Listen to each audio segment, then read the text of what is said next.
all of you paying attention. Give yourselves a big hand. Thank you. Here's a straggler. Come on in.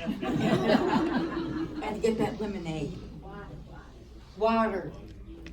Water. All right, well, our second half. Before we begin, I would like to say that one of our contestants could not be here because of an illness in her family. So, Keita Kelly, we wish her, lots of progress with her husband and Rachel's father. So, keep good thoughts going there for them, and we'll hear her story maybe next year. All right. Our next storyteller is Rachel Kelly. Rachel is from Tonganoxie. And some of us know a fellow who tells stories out in Tonganoxie. We call him Tonganoxie Tim, the tire man. But Rachel, I saw her tell and heard her tell at Downs in the Tall Tale Contest. All right. No, you're not that tall. I'm not that strong. And not that strong. There it is. All right, buddy, you ready?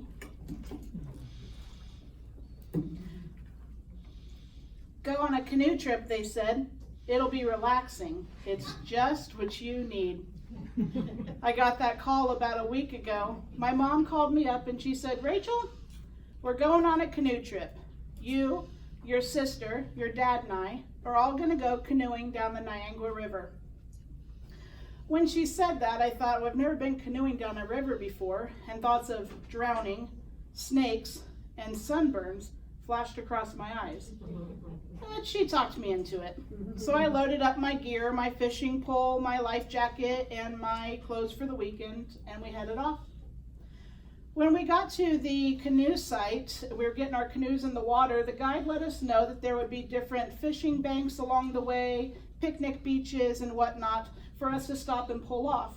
And there would also be flags along the way, keeping us on our journey down towards the departure site.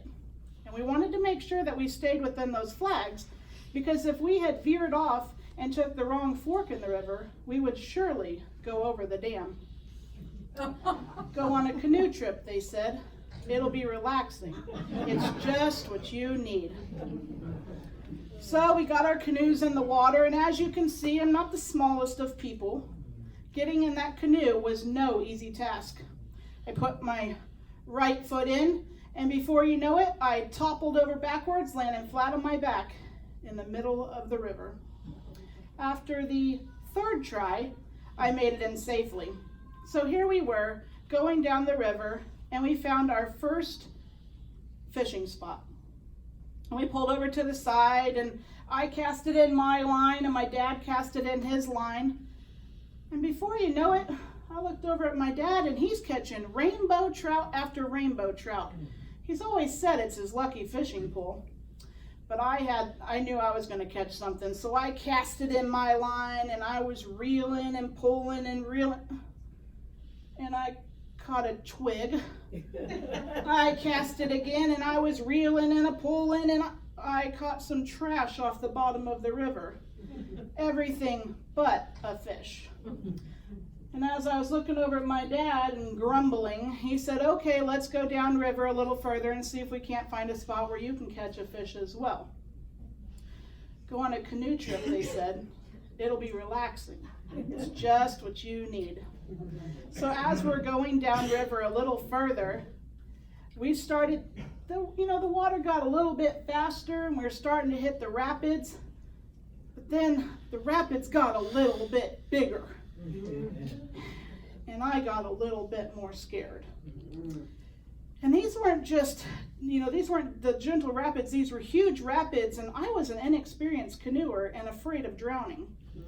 And before you know it, there is a rock smack in the middle of the river. And boy, did I hit that rock. I did not only hit that rock, I shot over the rock, capsizing not only my canoe, but my sister's and my dad's canoe as well. All of our stuff was floating downriver, and I, swimming frantically, trying not to drown, was trying to grab on to all of our belongings.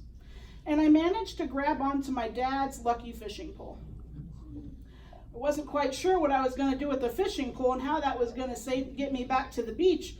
But I tried to cast it because I was going to snag onto a tree because I was really good at that.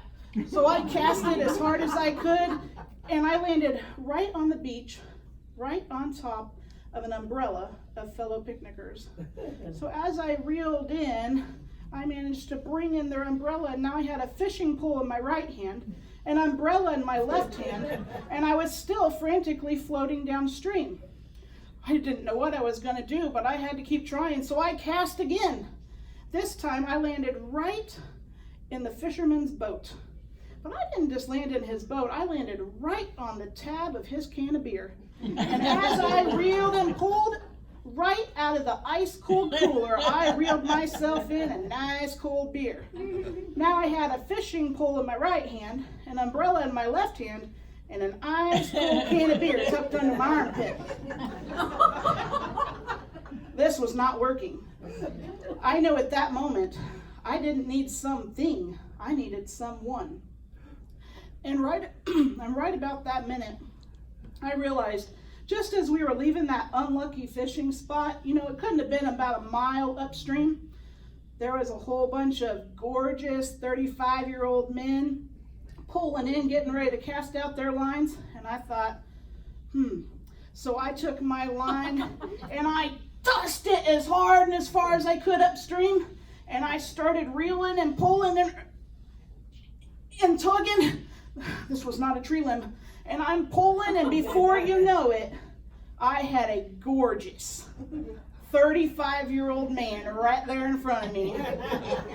But I looked at him and I said, "Sir, I've got a fishing pole in my right hand, an umbrella in my left hand, and an ice cold can of beer into my armpit.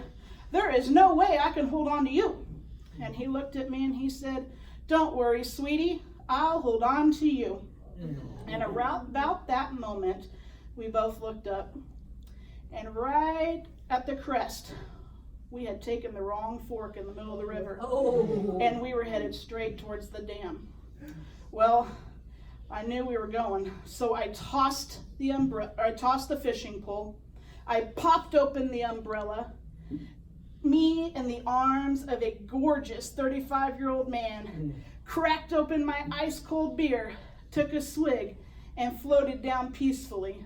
And I thought to myself, "Go on a canoe trip," they said. "It'll be relaxing. It's just what you need."